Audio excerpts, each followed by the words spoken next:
I'm Alison Mason. I'm Stanley Bradley, and we're friends turned family, getting together to tell stories, laugh, observe, and think. This is the Family Meeting. All right, so here we are, last episode of season 2, and we're going to talk a little bit more about that at the end, but we have one of our favorite people.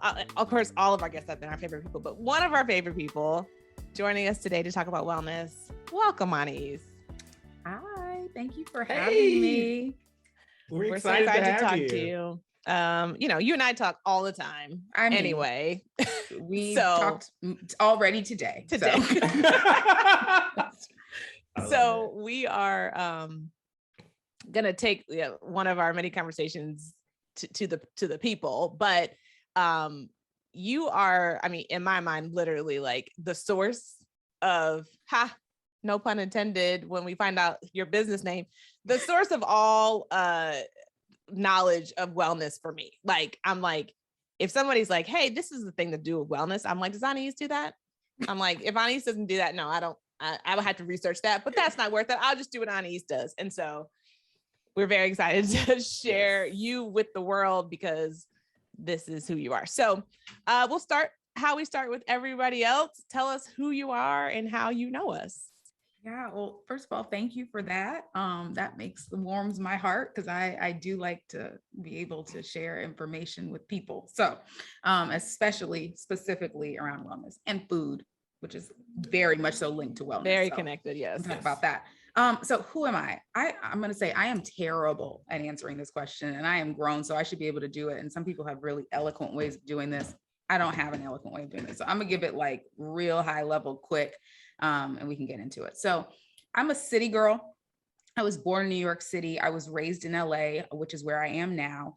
But I did all of the like growing up and like cultural awakening stuff of my Blackness in Atlanta, going to Spelman, and where I stayed, met my husband, and lived for almost 20 years. So that's like where I'm from. Culturally, I'm a second generation American. I am born to a Jamaican father and a mother of Honduran descent.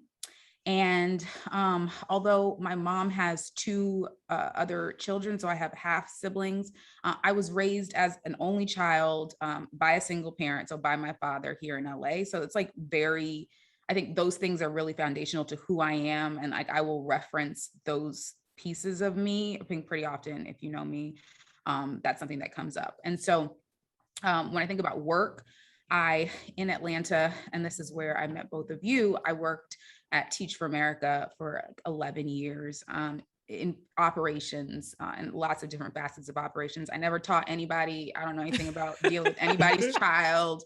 I am not the one to help your child with anything. I can't teach children, but I worked at Teach for America for 11 years, which is where I met Alison.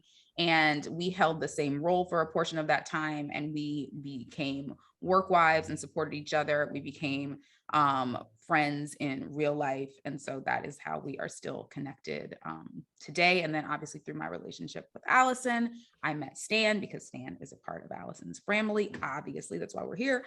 And so I don't know the first time I met Stan, but I know that he was there. Yeah.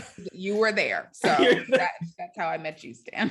I think that's so funny. That's what everybody says. It's like, I met one of us, and they're like, the other person was just there. That's exactly right. It's always nice when they have a pinpoint. I'm like, oh yeah, that first thing. But generally it's just, we're just here together. So what are you up to in life right now? Oh my goodness. It is such an interesting, I think this past, I don't know, whatever I was saying, 18 months, but it's gotta be more than 18 months now, because time keeps going. But since the pandemic, it's a really interesting time for me, specifically because I left Teach for America during this time. So I had been there for 11 years. I had known that it was time for me to leave for a while. And I had communicated that to managers and to everybody knew. I was like, I need to leave.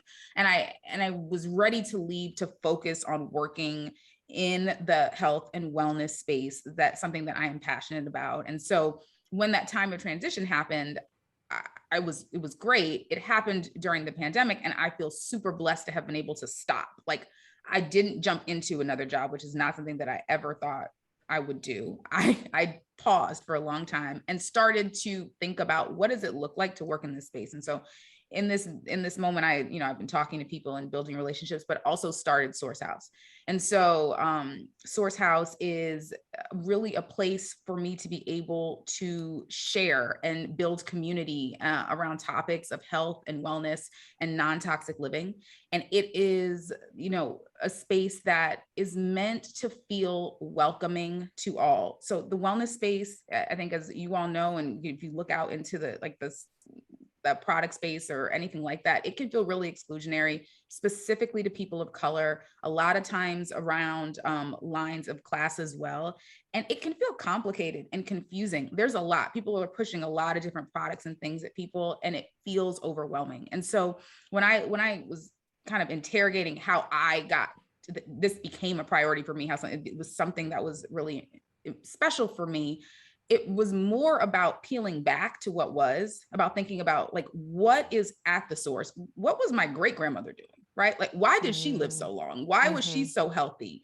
Like, what was going on? And it's not all of these new products, which I love products and serums, but it's about like really simply, like, what does our body need? What's in our essence? How do we get back to what was? And so that it was the premise of Source House. And that is what I'm trying to build, is a space for people to learn and grow and interrogate what is foundational to them, and to get to their to what wellness is, to what well is for them.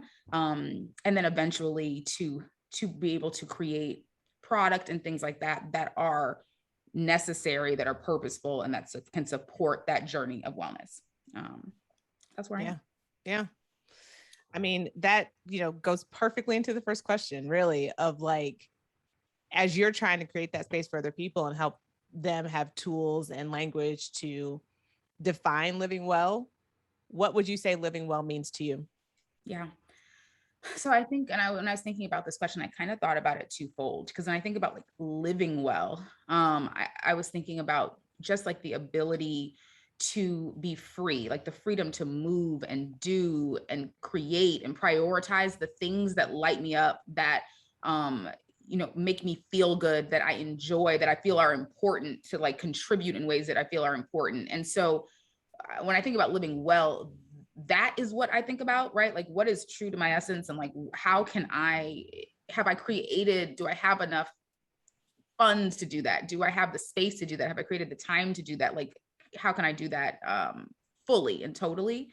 So that's like when I think about living well. But when I talk about my wellness specifically, which I like in my mind, when I heard that, I think of it a little bit differently. I'm talking about this like intersection that exists through all of these different pieces of me. So I'm thinking about my mental health, thinking about my physical health, like movement. I'm thinking about my spiritual health and like my connection to the divine. I'm thinking about my emotional well-being, right? And so all of those things, how they're coming together, they're not all going to be at the same level, but that for me is my wellness. And it's hard to gauge, but that's how I look at it. How about you all? That's a pretty good answer. I mean, I can't, especially the part about, I'm just thinking about the words that you use, like particularly about freedom, like having the freedom, because that's one of the things that we've talked about over and over, just like how so much is like the freedom to choose to prioritize yourself, to prioritize what is good for you. And one of the interesting things that I noticed, that the words that you didn't use, like you didn't use illness, you didn't use exercise, like you said movement instead of exercise, like, all of these things that are very natural to us. And just like you said, that come from the source, like the pulling back, like what our ancestors did, what, like you said, that wellness, that idea of almost like that simple, like almost that we make it too complex in a lot of ways, that even though it is a hard topic maybe to grasp our minds around, in a way it's also really kind of simple. Yeah. And it's like, it's tricky, right? Because you think about it, it's like capitalism makes it complicated almost, right? Like capitalism makes so many things complicated. Yes, Yeah, because there's an industry built around it. And Right. when there's an industry built around it, now it's like, well, I have to sell you something. So I need to then, in order to sell you something, let you know that you're deficient in something.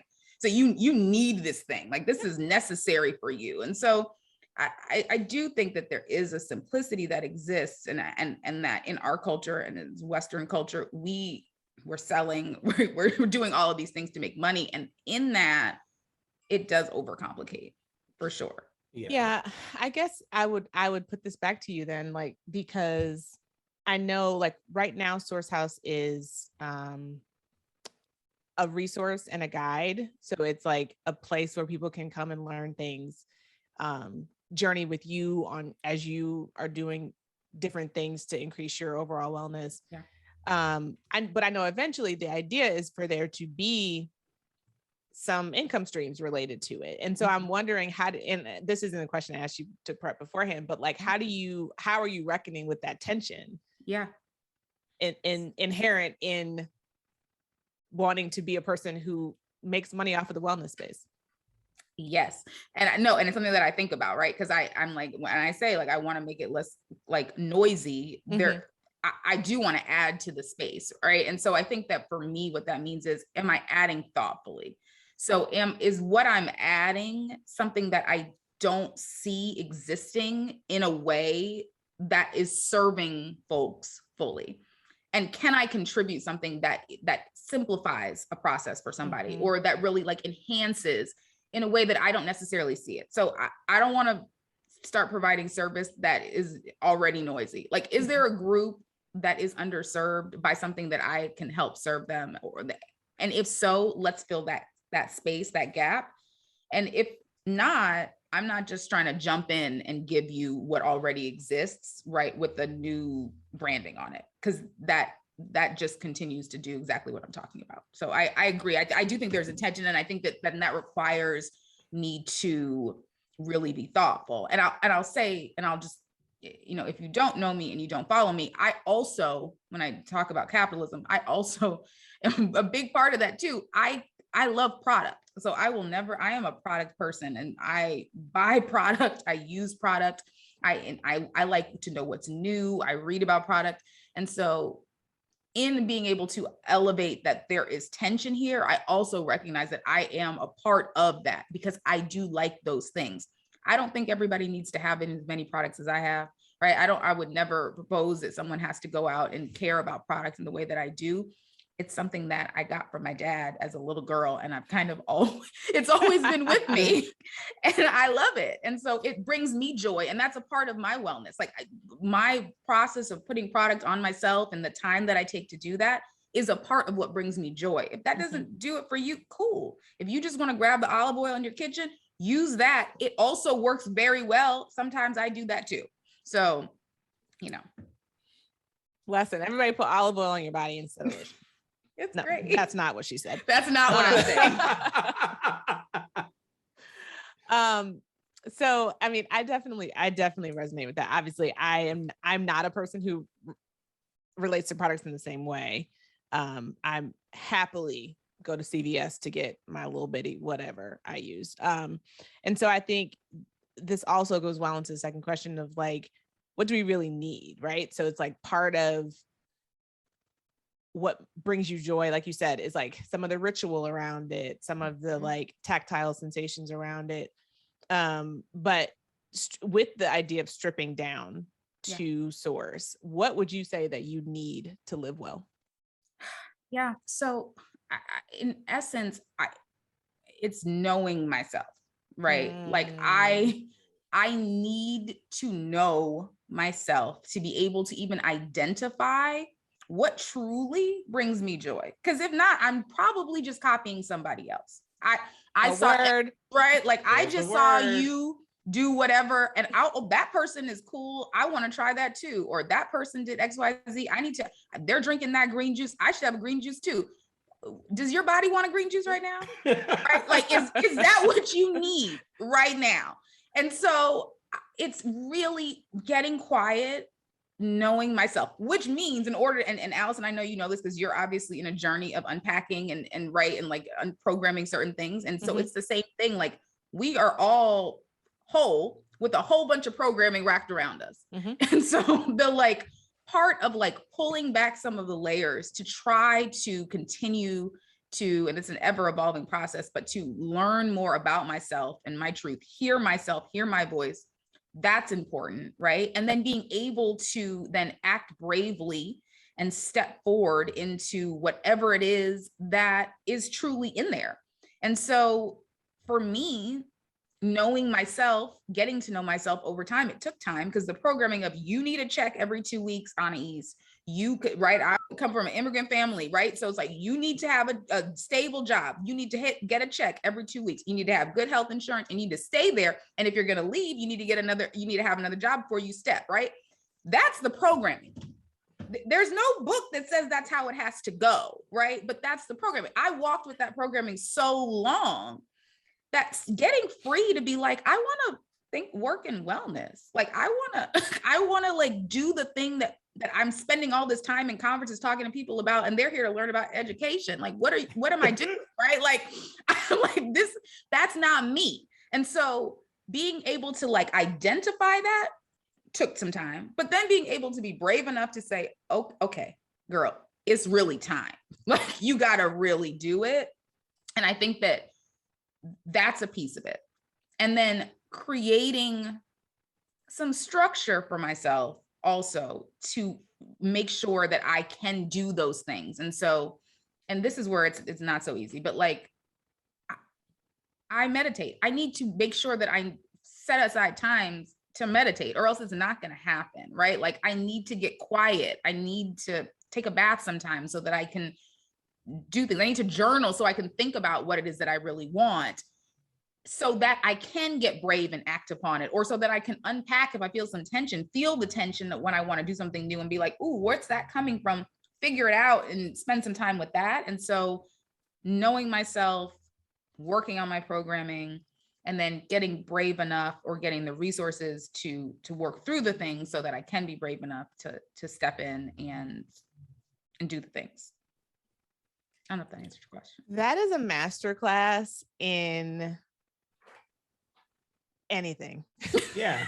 Literally. I mean, that's if you know yourself, act bravely, set up structures to do both of those things, there's literally nothing you can't do. Yeah. And I mean, and you're well, right? Because right. You feel well because you, like you said, you know yourself. And this whole deprogramming, I mean, that's a thing, and that's a hard thing. Like you said, that takes you until, and I guess this is something I discovered as a 40-plus-year-old man, is that it takes your 20s and your 30s to really get, and some of us, I mean, like I still struggle with it, to get out of that deprogramming, right? That this is what you have to do, particularly for those of us who have always been achievement oriented and, you know, on that timeline, go to this school, get this degree, get this job, then get a promotion in that job. Like that's a word. I mean, honestly, I'm like, I'm not deprogrammed yet, but I don't know that is a thing that will be a thing for me. It's like I always say, like that the journey is the destination, but it's like to be able to recognize your programming, even if you can't peel it off just yet, or maybe ever, but to be able to like see it when it pops up and interrogate it.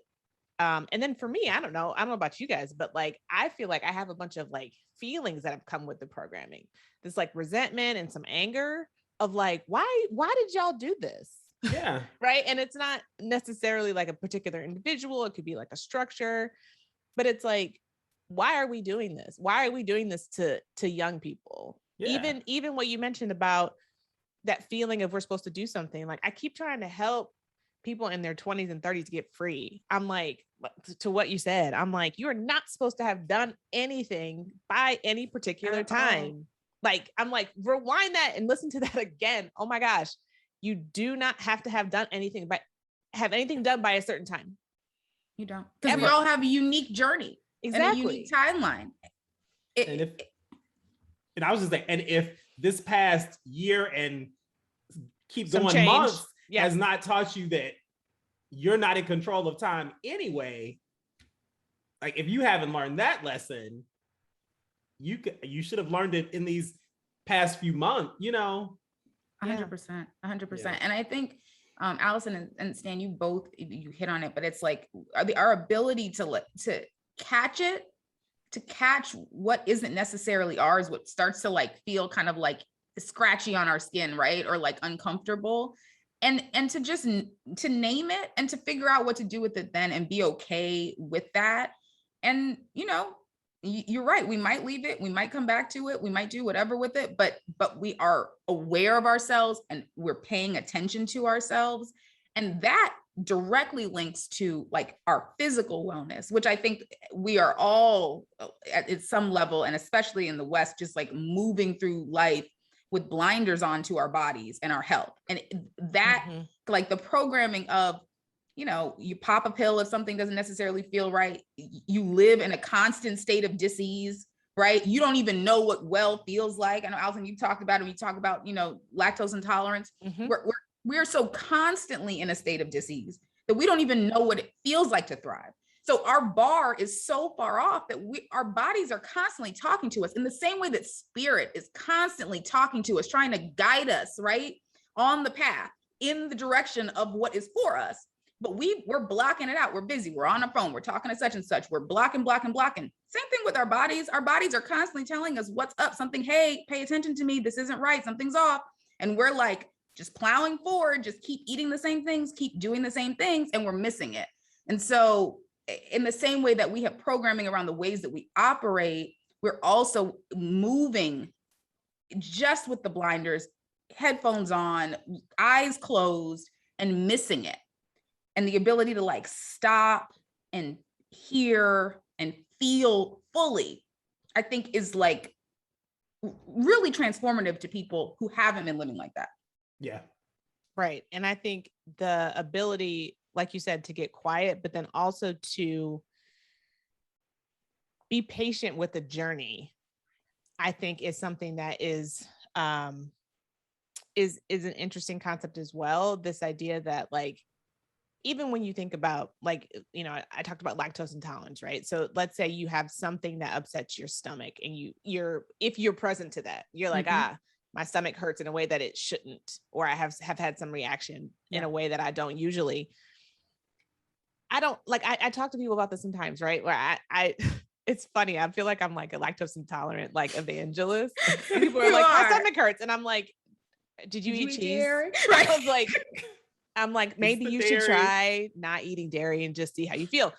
And I've never had anybody be like, oh yeah, you know what? You're right. I should take dairy completely out of no one does that. Like, because it's like, well, no, I'm going to eat this pizza. And I'm like, I affirm that pizza is delicious. However, do you want to feel bad every time you eat pizza? Like, maybe you do, but I'm like, what would it take for you to go on a journey where maybe you don't eat something that you like to see if your body can feel better? And that is the thing that like you said, it's like we pop pills for everything. For me, like, I'm like, if I have a headache, this might sound kind of sadistic, but I'm like, I want to see how bad this headache is going to get. Like, I want to understand, why is my head hurting? And like, maybe I'm just dehydrated. And after an hour, I'm like, yeah, actually I haven't had any water. So let me just drink some water and maybe I'll take a pain pill to get through that, as I also solve it in another way. But I think that idea of like, not only listening to your body, but like being willing to like figure out for yourself, like, what are the things that are contributing to this? And let me, prioritize one part of my wellness over another, right? Because you might argue that having a pizza is important to your mental health. That's sometime it might be. It might be, yeah. But it's like, overall, if every time you eat a pizza, you have like a raging stomachache, it's like over time, you have to start to come close to the idea that you need to let the pizza go. Yeah. Yeah, I totally agree. And I think, I went through some mental shifts with this too, because dairy was one of the first things that I had to give up. Also, I have now given up so many things. Poor thing. So it's just like, I've given up so many things. And, my orientation to giving things up is a little bit different than the average person. And so I am cognizant of that. I'm also cognizant of the fact that like I have a history of disordered eating, which makes it easy for me to stop eating things. Like I can stop in a way, or I can control food in a way that is harder for other people, even though I'm not in any type of disordered eating thing right now, but I am cognizant of that too. But when I started to clean up my food, which was the first thing that I did, in college, as I was leaving college, I started to pay attention to where I was grocery shopping. As soon as I started to make some money and I had some money to spend on food, I started to think about where was I shopping. And when I started shopping at the farmer's market, and I was really, and I tell people sometimes I bought mustard greens, I brought them home, I tasted the mustard green, and I was like, oh my God, that's why they're called mustard greens. It was this aha moment of like, child, mustard green's supposed to taste like mustard. Actual mustard, not just green vegetables. Yeah. They are supposed to taste like mustard. Why doesn't this other stuff that I've been eating taste like that, right? So that kind of like got me like, oh, wait a minute. What I have been eating is not necessarily the best. And I went down the like food tunnel, and I like entered that tunnel of like cleaning things up first. And that's how I like started to clean up my diet, and made my diet as like non-toxic and organic and local as possible. That was like a process there. But in doing that, I did become really aware of like food as like input. And so, and curiosity. So I think about two things. I think people eat and they're like, I'm eating because I want this, or it's good. It's just going to fill me up, or it's whatever, right? Like it's just doing one thing. Like I'm just getting full off of it. But food is an input. It's like a data input for your body. And some other things are happening, right? It's sending information other places. And so as I started to think about food in that way, I'm like, what am I telling my body I want it to do? Sometimes like that is like a part of it. I'm like, what am I actually messaging to my body right now? Like what's going on? Like, so maybe the like food coloring or the synthetic fake sugars or the hydrogenated oils, what do they tell my body it wants it to do? What cell response is happening here? So that's like the less sexy way to think about food, right? Like it is not this like, oh, this meal is just going to be so yummy, but it's something that helped me to think about food differently and really think about the ways in which I was like eating and where I was buying food from specifically and things like that. And then also this just like the curiosity, Alison, to your point, when you talk about, I eat this pizza, it hurts my stomach. Where's the curiosity? Like, don't just eat the pizza, your stomach hurts, and then you're like, well, my stomach I'm gassy tonight. Like, everybody watch out. Like, that's not the plan. Like, let's show some curiosity. Okay, I ate this pizza, I'm gassy, but I had yogurt the next morning and I wasn't gassy. Or I had a milkshake the next day and I wasn't gassy. Maybe it's not the dairy. Maybe it's the gluten. Mm-hmm. Right? Maybe, right? So yeah. Like, let me pay attention. Mm-hmm. Let me just pay attention. Don't even change anything. Just pay attention to what happens. I realized when I was eating gluten, I would be so exhausted afterwards. I would like pass out sleep. I would be so tired. What kind of weird ass symptom? What? Like, what's happening? But it happened enough that I was paying attention to. So I'm like, something is up. I had enough things that align to gluten. I was like munching up some Cheez-Its. I was, and I would notice it. It's like, execute some curiosity with yourself, I think is also important. Yeah. I mean, that goes back to the learn yourself. Yeah. Know yourself. So right. It's like a truly like a 360 application of that. Mm-hmm. Body, mind, spirit, all of it. Yeah. Mm-hmm. And see, like, I know telling myself to give up something is like, that you have, like you said, you can give up stuff and not be fine. I know that I need to replace, right? So if I say I'm going to stop, I can't just say I'm going to stop drinking soda. I have to say I'm going to drink more water. It's not I'm going to stop eating French fries. It's I need to eat more green leafy vegetables. I need to eat more fruit. I know that for myself. And when I'm in that space, like Alison and I have talked to when you're doing really well and you're like, it's easier to build that momentum. And at the same time, I can be like, wait a minute, I'm not in my momentum. I'm eating too many fries. Let me go back. Mm-hmm. And it's that whole knowing yourself. It's like, let me go back. Oh, I drank a Coke today. I drank Coke yesterday. Stop. Where's your water? Like, replace that with water. Yeah. And if that vegetable or that water is like, that's not hitting the spot, because let's be real. If you want a Coke and you drink a water, that's a bridge maybe too far, right? It's a bridge too far. You might need to find an iced tea, or you might need to get some juice with some sparkling water in it because you need some bubbles. Like we might need to try something else, or like that vegetable and that French fry might be too far, but maybe we could just roast some potatoes. Like maybe I can take some potatoes, put some salt and pepper on them, throw them in the oven, put some herbs on them, make them look all crispy, and start to trick yourself, right? Yeah. And that's like, know what works for you. Yeah. I mean, my trick is always, because my weakness really is the candy and the like just flat, horrible, plain sugar, just bad. And my trick is sugar. I mean, literally, because I'm so competitive, I have to give myself like games. And so there was probably like a 1.5 year period where I gave myself candy days, where I was like, you can eat candy on Friday and Saturday, however much candy you want. You can eat candy on Friday and Saturday. You just cannot eat candy any other days.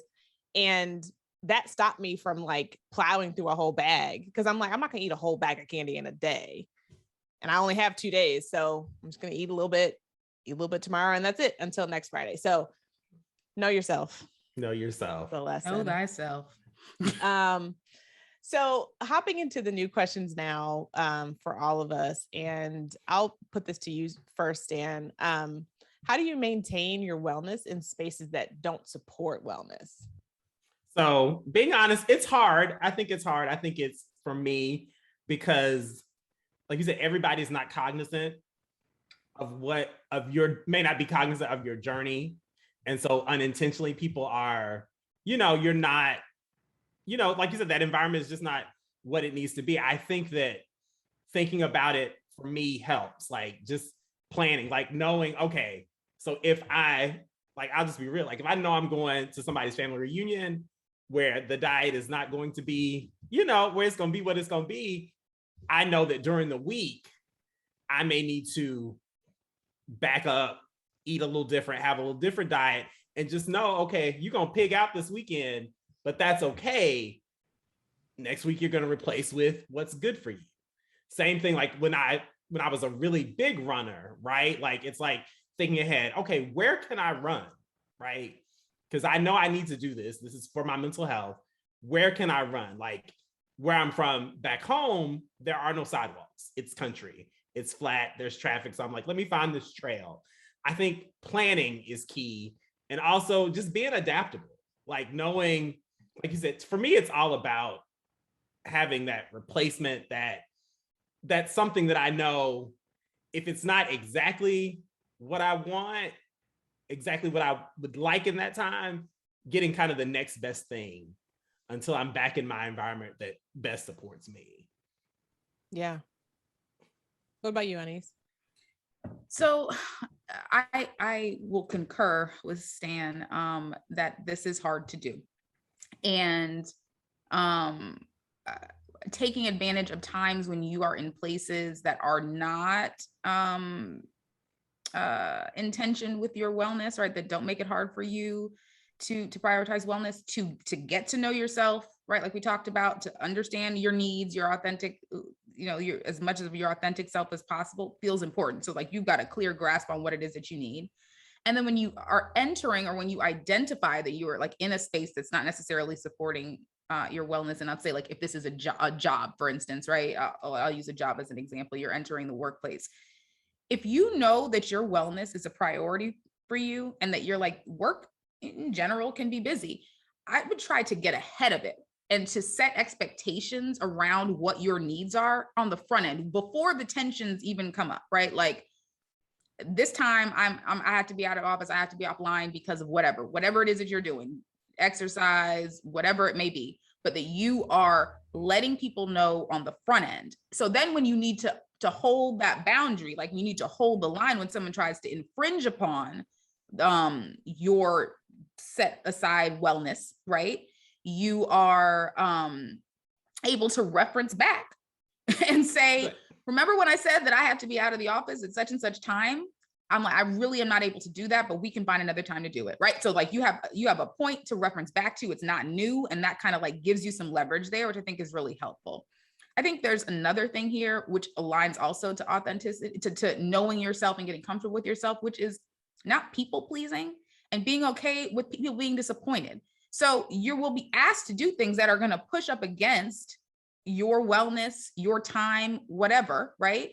And a lot of us are raised to please others. And so we're prioritizing the needs of others over our own needs. And so we're bending and flexing and trying to make sure that we are giving people what they want at the detriment of ourselves. People are always going to try to get what they need to handle their business. They're not worried about your wellness when they are asking you to do things. It's on you to be able to say no, but also to get comfortable knowing that like I'm celebrating the fact that I'm upholding my wellness to myself. I should feel good about that, not feel horrible because I told someone no. And if I do feel terrible that I need to tell someone no for my own wellness, then I need to now sit down and figure out where that came from and do some work on that. Because telling people no is something that you have to be able to do. And people pleasing is something that we all need to unlearn. And so I think that's a part of it. And then Stan, you named it, but scheduling. If you got to block time to do these things, you got to put it in a calendar, tell people in your house that you are not going to be around XYZ amount of time or whatever, so that you can do the things that you need to do. So that is what I'm thinking. Allison, I know. What is it? Yeah. No, I mean, that what you said really lined up with one of the examples I was going to share is like, when I think about work taking over your life, right? As an element of like, you and I, we worked together at a job where it took over your life for some period of time. Yes. And it felt like it like took over your life progressively more throughout the year, just like from spring to the end of summer is just like nuts. And then it just drops off. Mm-hmm. And so there were a couple of things I was thinking about in that space. And so one of them was this sort of holding boundaries. And like one practical example is like, I, back when I first moved here, was working that job and would work all kinds of hours, all night, whatever. And I realized that job was, as much as I loved the operations element of it, was a creativity suppressor for me. And living in creativity is part of my wellness. And so I was like, I need to find a way to like, just like infuse some creativity into my life. Doesn't have to be related to work. I was like, I just need to find a way to be creative. And so I found a ceramics class to take. It was almost an hour away from the office. And it was at like 6 on like a weeknight. And so I was like, because of traffic, I have to leave here at 5. I have to. I was like, I paid for this class and I'm leaving now. And, and it wasn't even so much someone standing there looking for me to do something past 5 o'clock, but it's like emails are still rolling in. I'm real tuned into my email. So I'm, pretty quick about responding to things. There's like people we're managing, people we're bringing on board. And so it was just like on Monday nights at 5, you will not hear from Alison until Tuesday. That's right. And it felt great. Like, so I didn't struggle at all with the people pleasing part. I was like, bye. I was like, you can look at my license plate as I drive out of this parking lot. I will see you tomorrow. I will have clay on my hands. So like, don't say anything to me. So it felt great. It also just was like a time to unplug from the like 100 different things that were always running through my head about that job. And it was a hard boundary that was super necessary and like got me through. So it's like, once I get that infusion every Monday night, it's like that can get me through to Friday. And then I'm like, weekend, one day of work, back to the ceramic studio. And so that is one big thing that was an important thing for me. So I affirmed that same idea. Another thing that really again, related specifically to that job, is that when you have a period of time, right? So if we talk about like a space of that is not conducive to wellness, it could also just be a space of time. Yeah. Really recognizing those boundaries and being very close to those boundaries. Like, I'm like, all right, July 18th is the end of this period. And I'm like tracking to that. Right. And I don't know, some people, it might be bad for some people, like the idea of counting down, but I loved it. I was like, 16 days left. That's like, right. We're almost done. And then it was like, right, teachers, whoever else, right? When you're on that kind of schedule, I always have myself a vacation planned for the other side of that. Even if it was just a staycation, whatever, I was like, there was something fun that I had on the edge of that boundary that I could look forward to that was going to like pour back into me to help me reset back to me, because I really lost myself a lot of times in that process. So that was something. And then the other thing, and this relates directly to the podcast, is just family. And I mean that in a lot of ways. One, your family giving you that space. It's like sometimes there are just things that are going to take over your life, and it will negatively impact your wellness if the expectations of you are the same in that time. Like if Stan is, every day calling me and mad that I'm not answering the phone, that is going to make him feel bad, make me feel bad, damage our relationship. When I'm just like, it's Institute. It's Institute. If you hear from me before July 18th, that's right. That's great. I'll let you in August. And it's like, if I call you during Institute, expect me to talk about myself and Institute and hang up. And I'll talk to you in August about That's you. all I got. That's all I got is me and Institute right now. And so that's something. But then the other thing is like for people to kind of like hold you down to the things that you say are important to you. Right. So I think about like when I worked at the school last year, there were times when like Lance would be like, that's enough. Like, and I'd be like, yeah, but, and he's like, that's enough. You've done enough. Stop now. And again, not in an unreasonable way where he's like putting himself first, where he's like, I'm bored. I want you to talk to me, but like, this is what you've identified. This is sort of the barrier that you've identified. I'm gonna help you hold this boundary when you can't hold it for yourself. And having family around you that is like sensitive like that is so important. And it relieves so much stress to not have the people around you becoming a problem. And then it also like makes you feel so loved and propped up in those moments when you're feeling kind of we can feel empty inside. Yeah. That like these people are willing to say the thing to me that I can't even say to myself. And they care about me enough to push past that tension and whatever I might be feeling and going through to help me protect me. Yeah. So relationships are a huge part of that for me as well.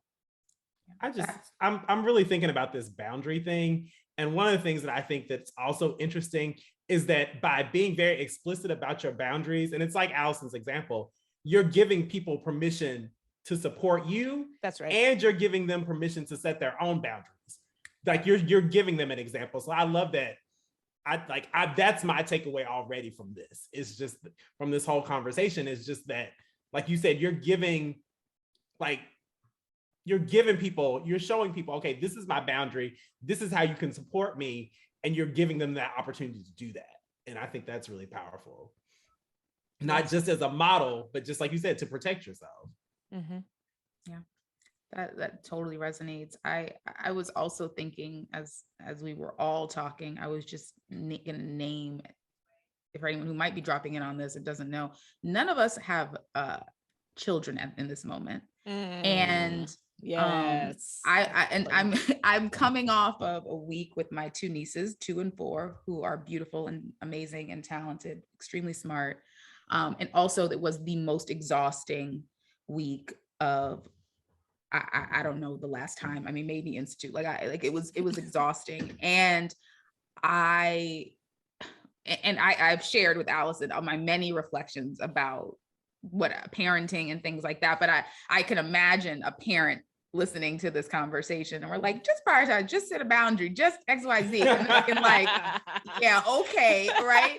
And so I just want to name that because there are real unique challenges that come when you are raising little humans, especially young ones, where you don't feel as though you have the ability to just step away every day. And I do think that there are ways to do that. Like I was like really like I have a slow morning process. And so I set my alarm like much earlier before they woke up to try to keep my morning process slow because I wanted to do that. But I'm assuming fatigue would set it eventually, and you may not want to do that. So, you know, but I think that, so scheduling is the way to do that, but also, you know, thinking about, to your point, Alison, relationships. So like, who is in your family as a parent? Who is the network of people that can support you, that can grab those babies for a minute so that you can prioritize yourself, even if it's for an hour or two, what have you? Like, who can you lean on for support, actual support, whether you're paying for childcare or handing off to family or asking friends, to be able to do that. And also if that, as they get older, you know, maybe you're blocking yourself a solo vacation or a solo weekend staycation, or, you know, making sure that you still are setting aside the time. Because I would say that the stakes are even higher for a parent because you're pouring out so much, right? You're giving even more. You're helping to form someone and modeling what it looks like to prioritize self. And so the act of self-sacrifice, although I think it becomes extremely natural as a parent, like it just like to just self-sacrifice feels natural because you have these little people that need you.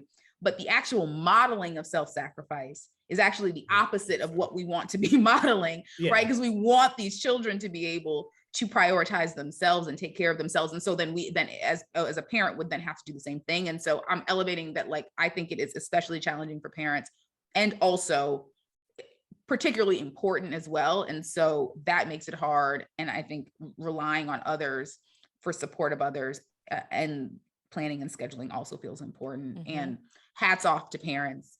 I don't know how y'all do it. So just gonna name that as well. And that goes really well into this next question, which I kind of want to reword because it sounds a little strong. So it's like, what happens when someone in your family is not well? But even like to say that differently is like, what happens when someone in your family needs extra support to maintain their wellness? So that, you know, is often the case for the parents in our lives. And so I'm curious from each of you, what happens? How do you think about supporting your family? For me, I think that, you know, it's obviously it's the presence, it's the being there. But I also, as someone who can sometimes, you know, who needs their own space, their own separate kind of box to just be in, sometimes it's about knowing, okay, I'm here, but I'm going to wait for you to, you know, I'm here, I'm telling you I'm here. But if you need to come to me, like if me pushing in with you right now is too much, you let me know when you're ready for whatever kind of support I could give. Because sometimes when you're in that space, you need to just concentrate on yourself. And sometimes even the act of accepting support seems like a lot. You know, it seems like you're taking on somebody else's things that you may not be ready to handle or just express yet. And sometimes you just need that space by yourself. So I feel like definitely support, but also that space, like let you figure out.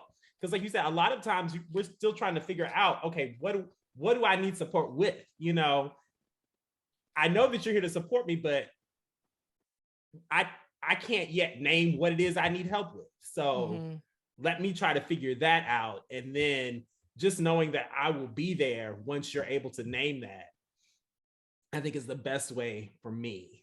Yeah. And I like what you said about the fact that sometimes someone pushing in can feel heavy. And I think that to me, the lesson there is like, make sure that when you're supporting someone, it's about them and not about you.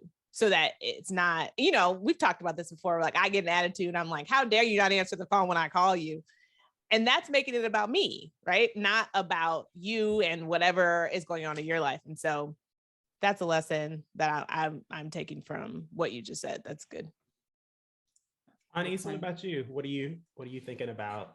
Yeah, Support? so it's interesting because I keep a very small circle. I'm honored to be in it. It's so small. It's tiny. It's tiny. It's a tiny circle. And I recognize about myself that I energetically don't have enough for a large circle. And I think a part of that is because I am emotionally close to the people that I'm close to. And I feel like I am also pretty tapped into the people that I'm close to. I will get off the phone with them. I will be thinking about what's going on in their lives. I'll be problem solving in my own bed at night about what's happening for them. And so that is an emotional thing for myself. So that's why I don't have a lot of people. But a part of that then becomes, I can also sense when something is off with somebody around me. I feel like I'm tapped in a way enough to be able to like feel when something is a little bit off. And so that the ability to feel when something is off makes it so that I can, when I go in to ask, like, what's up, what's going on, how you doing?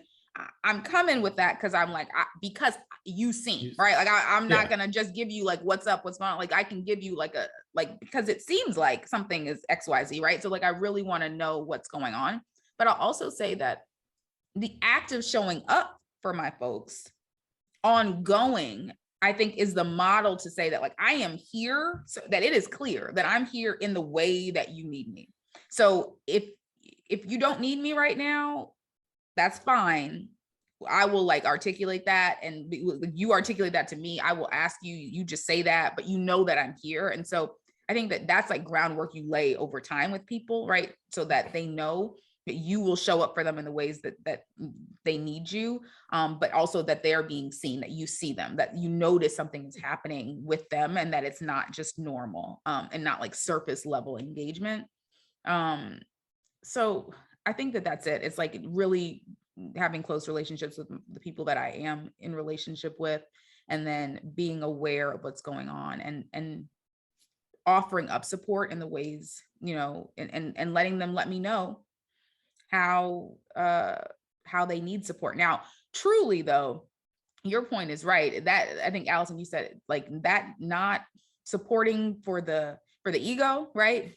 Helping people for your own ego, that like moves all the way back to what we were talking about before, which is truly unpacking your own stuff and knowing your own self. And so being aware of that as well is important. And I think lots of people don't catch that. It's like, I'm helping people, but you really are just doing this for your own ego, and you should check that for sure. Yeah, no, I'm the same. And I think the thing that I connect with what you said is showing up. And I had the privilege, and listen to my reframing, my privilege of being single for a really long time. And so what that meant was that I didn't have people to check with before I had to go somewhere. And so if it comes down to like, we need a body here, I'm able to go and be a body here. And so I think that is something that I've been like blessed to be able to do. Transitioning a bit as a married person in that, but it's definitely something that is like kind of core to who I am at this point of like, we get on planes, like, and again, very privileged to be able to do that. But like, I'm like, if there's is a thing, I'll be there. And then I think the only other thing I'll add, because I affirm what both of you have said, is just as I get older, I am understanding the difference of how to do that, how to show up, and still take care of myself. And I think I realized that, I mean, I'm just like the very practical fact that like, I can no longer just stay up all night, right? Like things where when you're younger, you can just be like, oh, it's fine. We'll only sleep 2 hours. It's fine. I just literally can't. Like if I do that, that's days of recovery. And so, I think about like being with people when they're in the hospital.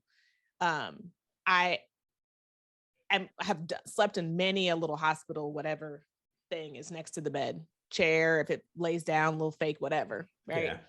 And that having done that now, I know what it's like overnight in the hospital. It's gross. It's people keep coming in, lights keep coming on. And so it's not a good time for the person in the bed. And so the part of me that wants to show up is like, that's a yucky time for you. Like it would be nice if you at least had a person in the room with you who you're familiar with, who you can talk to when they wake you up. But I'm realizing that I'm like, I can't recover from that.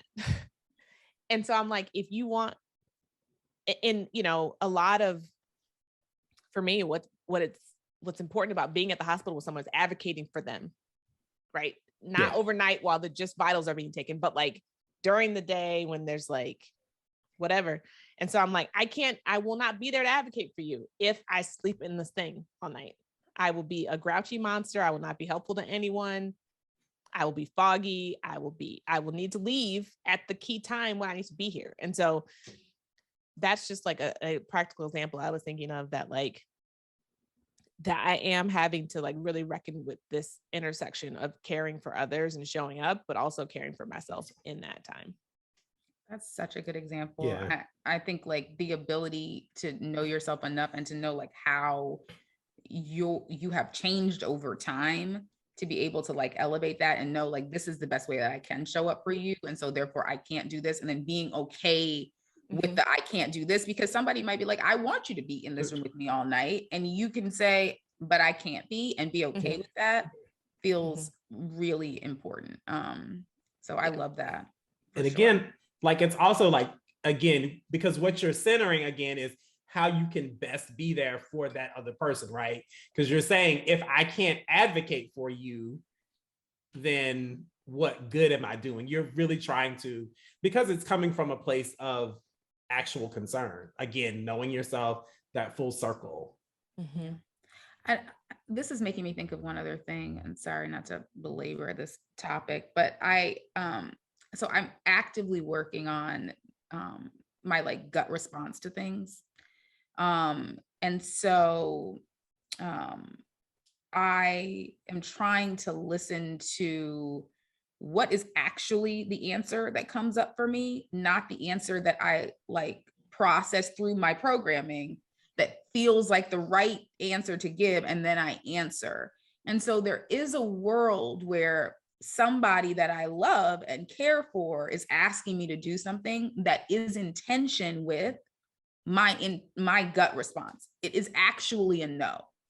And I am currently working, and this could be about anything that anyone asks me to do, but I'm currently working on how do I honor myself and that no, right? And still be able to support in other ways. Like how else can I show up and lean in and to help someone, but not necessarily in whatever that way is that gave me that, no, I don't want to do that.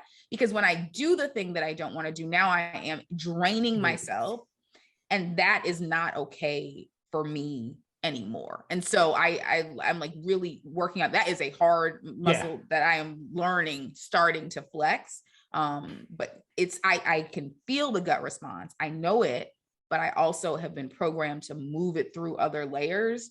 And I'm trying to kind of wrench that back. Yeah. No, that's a good. Yeah.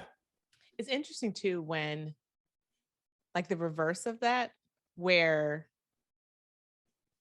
like your programming it gives you the first answer. And then you are able to see that that's programming, and then and then get back to what's true. Like that made me think about an example of like, I think my programming is, I think I maybe undid the like, let me get a check every 2 weeks programming to now be on this entrepreneurial journey. But I think the entrepreneurial programming is, we don't say no to work. Like we take jobs. Like if there's a job to have, we take it. And, I'm creative in lots of ways. And somebody asked me the other day what my price would be to decorate a space. And I decorate spaces, right? Decorate my apartment and house, whatever. Decorating spaces is not part of my business model, as much as I enjoy doing that. And so my first response was like, oh, let me think about that and give you a price tomorrow. And then I was like, wait a minute. No, you shouldn't be giving prices for no. that is not aligned to what you're trying to do. Stop that. And so I feel like I just had the reverse thing where it's like my programming kicked in first and then I had to like peel that back. So like we said before, like just even if you're not able to undo it, being able to see it when it pops up. Yeah. That makes a ton of sense. And I'd say the gut programming thing, the reason I checked into it is because it's a part of my human design. So I did my human design. And as a part of my human design type, that's like one of the ways that I'm supposed to be making decisions. And so since I read that, I've been trying to like flex that to see what it feels like. But maybe in your human design, you might have a different type of decision-making authority, and it could be, something else. Yeah. So like the way you process that actually could be the way. Yeah. Well, friends, always love these conversations. And I feel like I took so many lessons. We always, have a word. I feel like there have been many words. So if you are getting to this point in the conversation, feel free to rewind it and write the words down and take them with you. But before we close out, Stan, what is up for you? Well, what's up for me is I'm going to say unfortunately, I unfortunately have to go to an office now. So I have a little bit of a drive. And so Spotify has been talking to my phone through the Bluetooth. It discovers that I'm driving because, all these things are talking to each other. And it has a little thing showed up on Monday that said Daily Drive. And I was like, what's Daily Drive, Spotify? So I tap on Daily Drive and it's like Hood NPR. Well, it's Hood NPR for me. So it is like my favorite news podcast. So it's, what's the name of the podcast, Alison? Up First with Steve Inskeep and Rachel Martin. And then it's my Spotify playlist. I love 90s and 2000s R&B. So it's like, so in the notes it's like Steve Inskeep, and then it's Donnell Jones and Left Eye and like Javier and Tamia. And then it's Martine Powers and Post Reports. And then it's some more 90s R&B. And then it's Michael Barbaro and The Daily.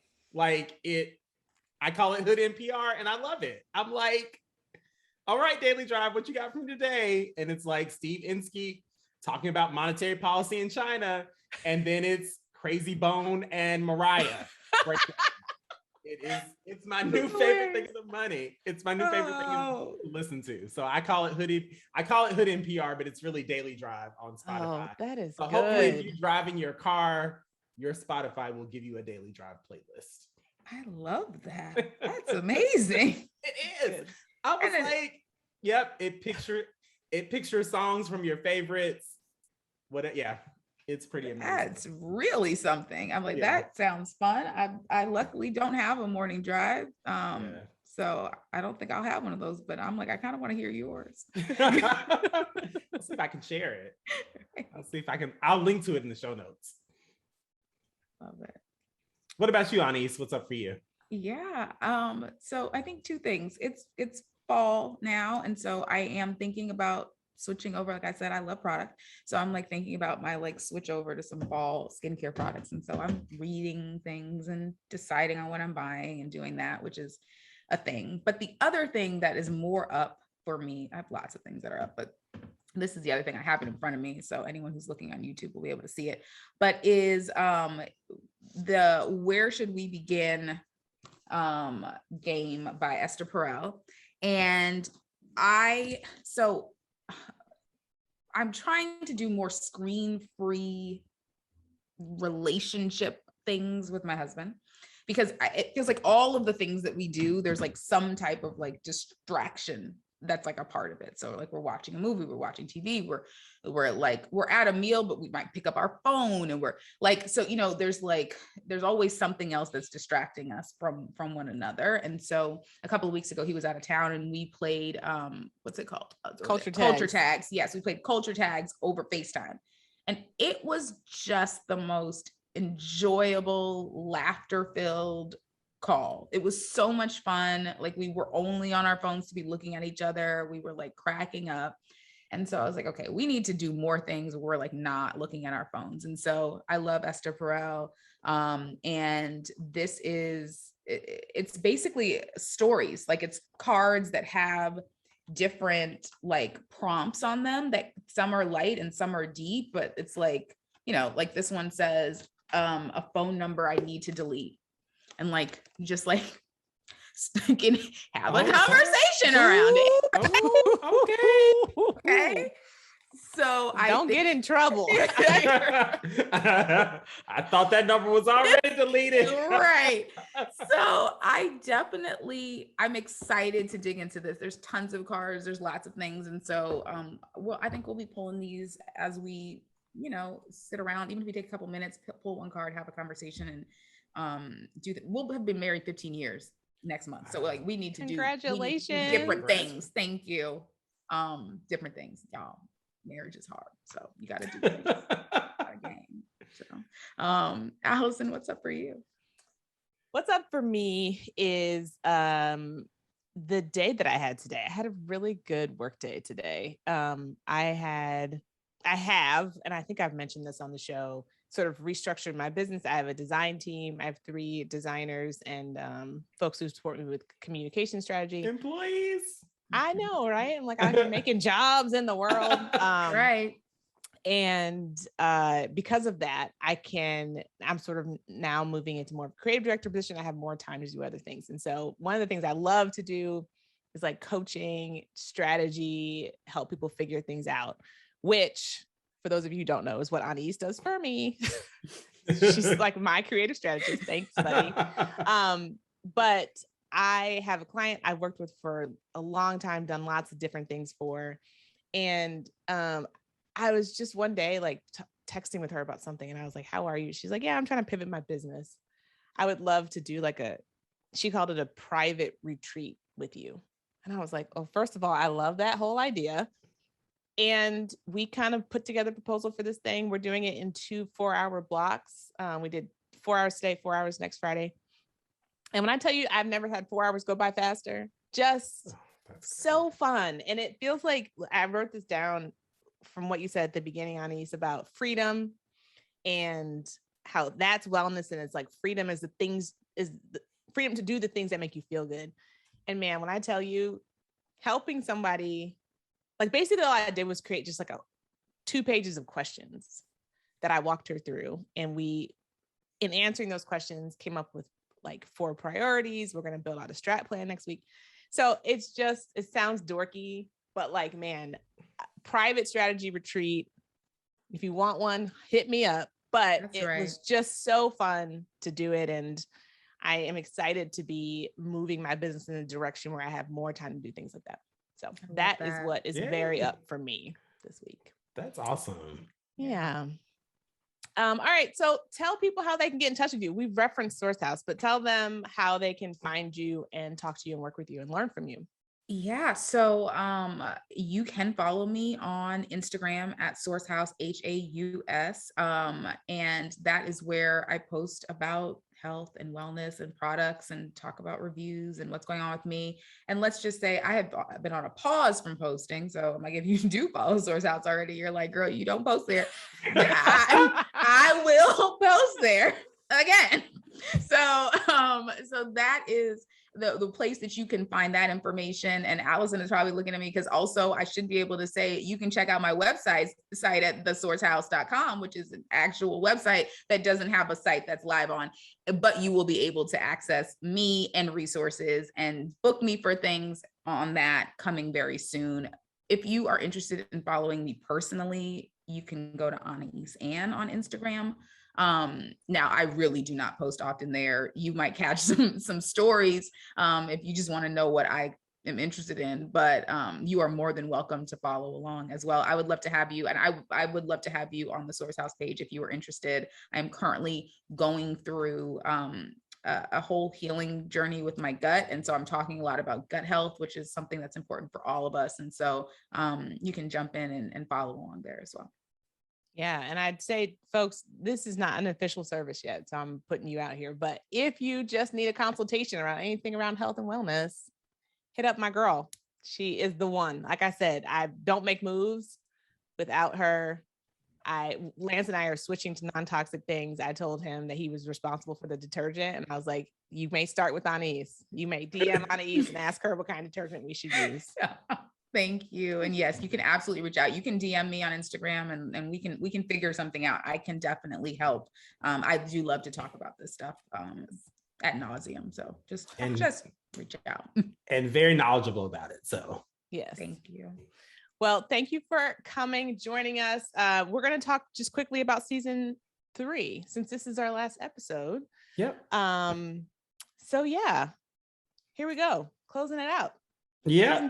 It's the end of season 2, and we've had guests and we have loved all of them. We have talked and talked, but it just feels like just having great conversations. So we hope that you have enjoyed our conversations with our family. And now you understand why these are important people in our lives. Alison, Exactly what are some opportunities for folks to interact with us as we move forward? Yeah. So there's 3 big things that we have planned right now. One of them is that we are going to be going live on Instagram Thursday, October 7th at 7:30. Stan and I began this kind of like public conversation journey on Instagram. So we're going back to Instagram. We will be on the Lilacs on York Instagram page at that time, having a conversation, just reflecting on the season, what it means to have a podcast and have now finished 16 episodes, which is 2 crazy. full seasons. I know. So join us YouTube? at 7:30. Right? We have subscribers. I don't know if you even saw that. We have subscribers. We get comments. It's a whole thing. And so join us October 7th, 7:30 p.m. And if you're not following Lilacs in New York, go ahead and do that. You'll get reminders leading up to that conversation. Then we will, like I said, go back to our roots of our weekly conversations about movies, which is how this all started. I have a Christmas movie obsession. I don't think, Stan, do you have a Christmas movie obsession? I like talking about movies. I don't think I have a Christmas movie obsession, okay, but I do like talking about movies. Okay, so Stan jumps in on my Christmas movie obsession and likes to talk through this nonsense that I enjoy so much. So there's another account, which you're like, really, Alison, how many accounts do you have? This one is called Have Yourself a Merry Little Movie. And that is where we will be talking about movies. We do a movie Mondays. I don't know if we have a time yet, but just follow along. We'll let you know what time it is. So Christmas movies start in October, which is ridiculous, but follow along. We'll let you know. Capitalism. We'll let you know the schedule for those movie Mondays. And then first, as far as season 3, we are going to just let you know right now that we'll be back in 2022. So, which sounds far away, but considering Christmas movies are starting in about a month, you're going to be able to hear from us weekly there. And then we'll be back in 2022. We don't know the date yet, but just stay tuned. And we will figure out whether we're just us or guests again. And we'll let you all know all of that when we decide it. Sounds good. And just thank everybody for listening. Thank Anaïs and all of our guests. Yes. For these episodes. It has truly been a pleasure. It has. All right, friends. We'll meet you here next year. Support for this podcast comes from Lilacs on York Creative Studios. The Family Meeting is produced by me and Alison. Our theme song is by Will Salua, and it is entitled 135th and Coffee. You can find the show notes on what we discussed, including links posted in the blog section on lilacsonyork.com. And you can keep up with the show on Instagram at Lilacs on York and on Twitter at The Family Meeting.